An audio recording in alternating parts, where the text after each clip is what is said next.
Well, thanks everyone. This is the brand new Lexus IS. Lexus have sent it to me pre its release to actually check it out. So is this a formidable entry-level sports sedan?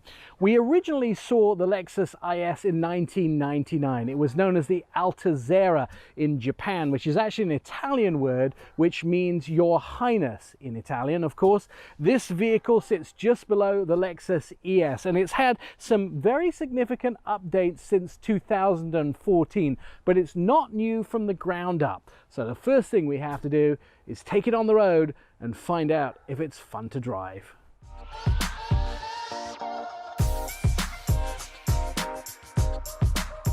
Now, we don't have a price yet on the brand new Lexus IS, but when it comes to driving, this vehicle is expected to be a great performer. There are three different drive modes: Eco, Normal, and also Sport drive mode. Now, I kind of wish there was a Sport Plus, but Sport drive mode does actually give it a good feeling. So if we want to sit here at the on-ramp to get onto the freeway and then give it a little gas and see how it goes, it's a nice rear-wheel drive style vehicle. It does come in all-wheel drive, but that's pretty good takeoff.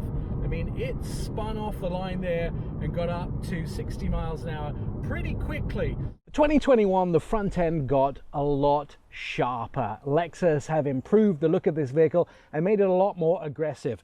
New headlights actually have a daytime running light with the headlight below it here, the 3-lens headlight on each side. This is a lot better design than the last version. Spindle-shaped grille, you'll know from Lexus, with that nice chrome surround on the side and somewhat of the bottom. You're either in love with that spindle-shaped grille or you hate it, but most people are starting to come around to the Lexus way of design. 18-inch wheels on this vehicle are actually standard, and once you get to the side of the vehicle, you're going to see a lot more shape in the side with some low sills and some very bold and robust hips at the back. You'll also find once you get to the tail lights, there are a whole new tail light that runs all the way across the back of the vehicle. It gives a look of a rear-wheel drive vehicle. Now, this does come in rear-wheel drive and all-wheel drive and has some very nice dual exhaust tips.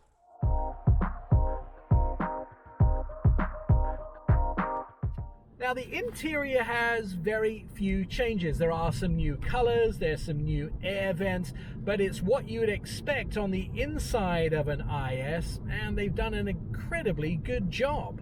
If you're buying a new Lexus IS for the whole family, you better hope that they are below 5'4". I'm sitting in the middle seat here at the back. I'm just 5'4", and look, head touches the ceiling. There's also a huge tunnel that runs front to back for the drive shaft, and that means that there really isn't room for 5 people in here. There's room for 4 adults and 1 small child in between. Behind me, a 16.7 cubic feet trunk and a 60-40 split seat.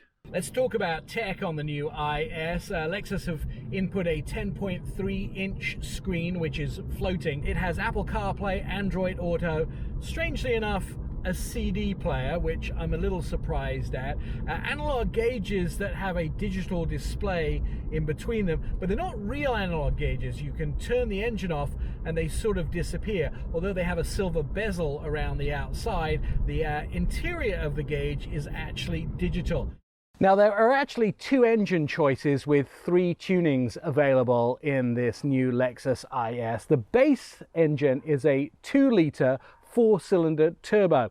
The all-wheel drive gets a 3.5-litre V6, creating 260 horsepower, but the IS 350 will get a 300 horsepower tuning of the same engine. The bad thing about this, and the thing I don't particularly like, is the 3.5-litre engine is going to be mated to a 6-speed transmission, whereas the 2-litre is going to be mated to an 8-speed transmission.